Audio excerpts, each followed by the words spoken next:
Pernahkah kamu duduk diam di penghujung hari, membuka media sosial hanya untuk merasa kalah? Teman-teman seangkatanmu terlihat begitu mapan. Ada yang sudah menikah, punya rumah sendiri, anak pertama, atau karir yang jelas dan stabil.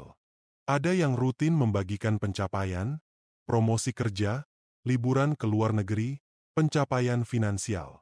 Sementara kamu masih di titik yang bahkan sulit dijelaskan. Mungkin masih berjuang menyukai pekerjaanmu. Mungkin masih di rumah kontrakan. Mungkin bahkan masih mencoba berdamai dengan kegagalan yang belum kamu ceritakan ke siapa-siapa, dan rasa itu tidak selalu iri, seringkali itu hanya perasaan hampa. Seperti kamu tertinggal dalam sebuah lomba yang tidak pernah kamu daftarkan. Seperti semua orang bergerak cepat, dan kamu satu-satunya yang diam di tempat. Ada rasa malu pada diri sendiri. Ada pertanyaan yang menggantung, kenapa aku belum sampai kemana-mana? Dan, apa yang salah denganku? Tapi izinkan aku bertanya sesuatu padamu. Apakah hidup benar-benar tentang mengejar apa yang orang lain capai? Apakah tujuanmu selama ini memang milikmu, atau hanya bayangan dari hidup orang lain yang kamu serap tanpa sadar? Di usia 20-an ke atas, tekanan itu nyata.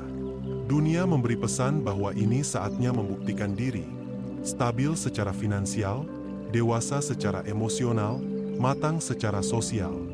Dan kalau kamu belum memenuhi semua itu, kamu dianggap tertinggal. Tapi siapa yang membuat aturan itu? Siapa yang menetapkan bahwa semua orang harus berkembang dalam kecepatan yang sama? Kamu tidak tertinggal. Kamu sedang berada di jalan yang berbeda, dan tidak apa-apa jika jalanmu sunyi, tidak secepat orang lain, atau belum menghasilkan apapun yang bisa kamu tunjukkan ke dunia. Karena pada akhirnya, hidup bukan soal siapa yang paling cepat sampai, tapi siapa yang benar-benar hadir, tumbuh, dan memahami makna perjalanannya sendiri. Sebelum kamu menilai dirimu terlalu keras, tarik napas perlahan, tanyakan ini dalam hati, apakah aku benar-benar gagal, atau hanya terlalu sibuk membandingkan jalan hidupku dengan orang lain? Usia 20-an sering disebut sebagai masa emas, masa peluang, masa pertumbuhan, masa untuk membangun fondasi hidup.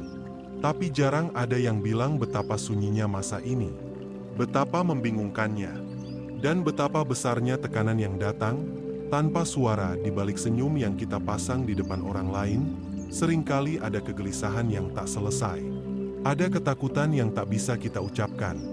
Takut gagal, takut tertinggal, takut membuat keputusan yang salah. Dunia terasa seperti panggung besar, dan kita dituntut untuk tahu semua hal. Padahal baru saja memulai dari luar, kita terlihat baik-baik saja. Tapi dalam diam, banyak dari kita bergulat dengan pertanyaan seperti, apakah aku sudah memilih jalan yang benar? Kenapa aku tidak sebahagia mereka? Apa aku akan baik-baik saja?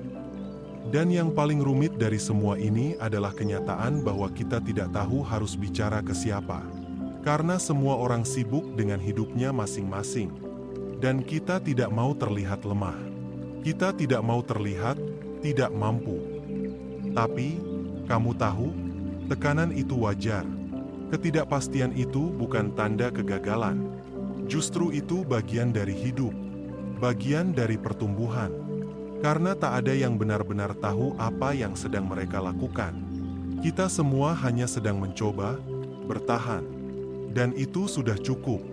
Kamu sudah cukup. Stoikisme mengajarkan kita untuk menerima realita, bukan menyangkalnya. Tidak perlu berpura-pura kuat, tapi cukup hadir dengan keberanian untuk menghadapi hidup apa adanya. Tekanan itu akan selalu ada. Tapi bagaimana kita meresponsnya? Itulah yang akan membentuk siapa kita. Pernahkah kamu merasa seperti hidup ini berjalan di luar kendali? Kamu sudah berusaha keras, mengikuti semua arahan, bekerja sebaik mungkin, tapi hasilnya tak selalu sesuai harapan. Lalu kamu mulai bertanya-tanya, apa gunanya semua ini? Di titik seperti inilah, Stoikisme menjadi fase yang menenangkan. Stoikisme tidak menjanjikan jalan pintas menuju kebahagiaan. Ia tidak mengajarkan cara menang di dunia yang penuh persaingan. Tapi Stoikisme menawarkan sesuatu yang lebih kuat. ketenangan dalam menghadapi apapun yang terjadi. Prinsip utamanya sederhana tapi mendalam. Kendalikan yang bisa kamu kendalikan, lepaskan yang tidak. Filosof Stoik seperti Epictetus, seorang mantan Buddha yang kemudian menjadi guru bijak, mengajarkan bahwa penderitaan bukan berasal dari peristiwa itu sendiri, tapi dari cara kita memandangnya. Kita tidak bisa mengontrol apa yang orang lain katakan tentang kita. Kita tidak bisa mengatur kapan datangnya peluang. Tapi kita selalu punya kuasa atas pikiran dan respons kita sendiri. Lihat ke dalam dirimu. Apa yang sedang kamu perjuangkan saat ini? Apakah kamu terus-menerus membandingkan dirimu dengan teman yang sudah punya pekerjaan mapan, rumah sendiri, atau hubungan yang stabil? Apakah kamu merasa tertinggal karena belum mencapai standar yang ditetapkan oleh dunia? Dalam kacamata Stoik, semua itu adalah hal-hal di luar kendali kita. Kita tidak bisa mengatur garis start masing-masing orang, atau bagaimana mereka sampai ke tempat mereka sekarang. Tapi kita bisa memilih untuk tidak membiarkan hal itu merampas kedamaian kita. Fokuslah pada hal-hal yang benar-benar berada di tanganmu, sikapmu, tanggapanmu, pilihanmu hari ini, dan bagaimana kamu memperlakukan dirimu sendiri di tengah kekacauan. Dengan begitu, kamu mulai menciptakan jarak antara dirimu dan dunia yang terus berputar. Kamu belajar untuk tetap tenang meski banyak hal tak pasti.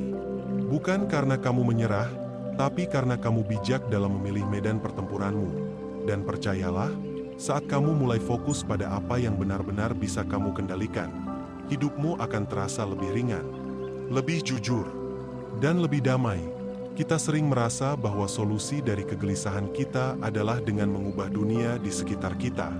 Pindah kerja, cari pasangan baru, ubah penampilan, ganti kota. Tapi banyak dari kita akhirnya menyadari, setelah semua itu dilakukan, rasa kosong dan cemas itu masih ada. Karena akar kegelisahan bukan selalu ada di luar, tapi di dalam cara kita memandang hidup itu sendiri. Disinilah Stoikisme memberi jalan keluar yang tidak populer tapi sangat membebaskan. Ubahlah cara pandangmu, bukan duniamu. Filsuf seperti Marcus Aurelius, kaisar Romawi yang juga murid kehidupan, menulis di tengah peperangan dan tekanan kekuasaan, bahwa segala sesuatu bisa menjadi beban atau pelajaran. Dunia luar bisa kacau, tapi batin bisa tetap tenang jika kita belajar memilah apa yang patut dijadikan perhatian. Kita tidak bisa mengendalikan bagaimana orang memperlakukan kita, tapi kita bisa mengendalikan makna yang kita berikan atas perlakuan itu. Mungkin hari ini kamu merasa dunia tidak adil. Mungkin kamu sudah mencoba segalanya, tapi hidup tetap memberi yang pahit.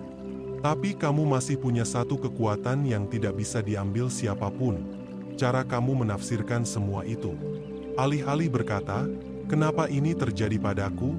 Stoikisme mengajak kita bertanya, "Apa yang bisa aku pelajari dari ini?" Dan ini bukan ajakan untuk memaksa bahagia atau menyangkal rasa sakit.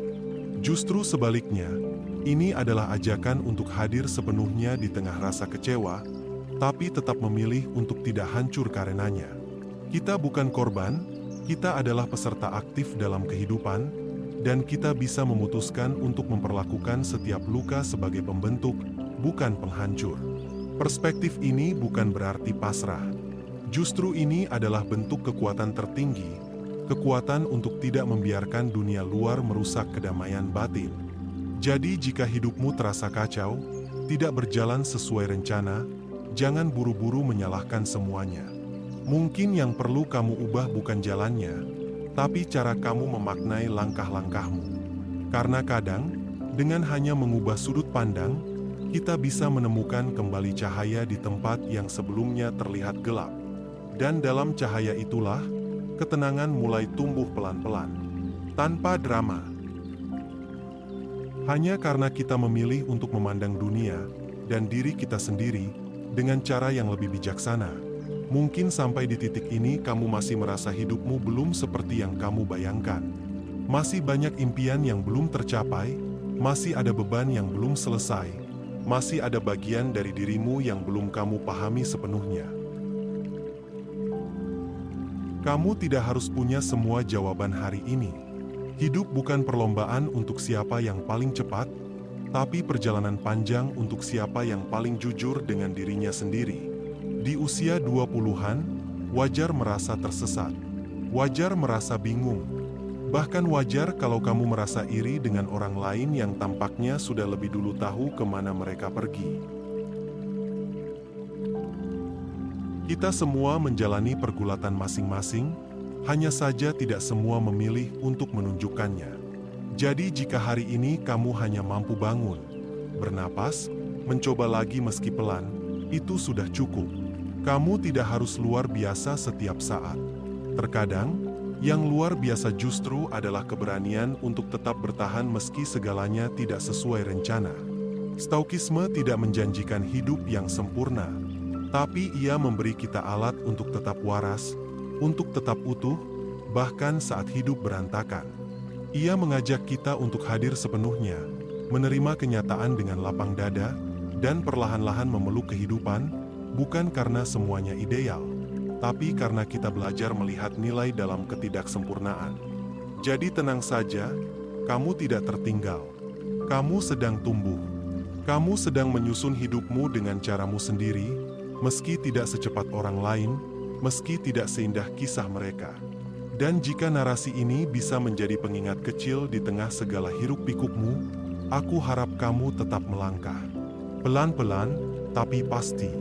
Karena hidup bukan tentang menjadi yang tercepat, tapi tentang bertahan dan tetap berjalan dengan hati yang utuh. Jika kamu merasa narasi ini menyentuh sesuatu dalam dirimu, jangan lupa untuk like, subscribe, dan share video ini ke temanmu.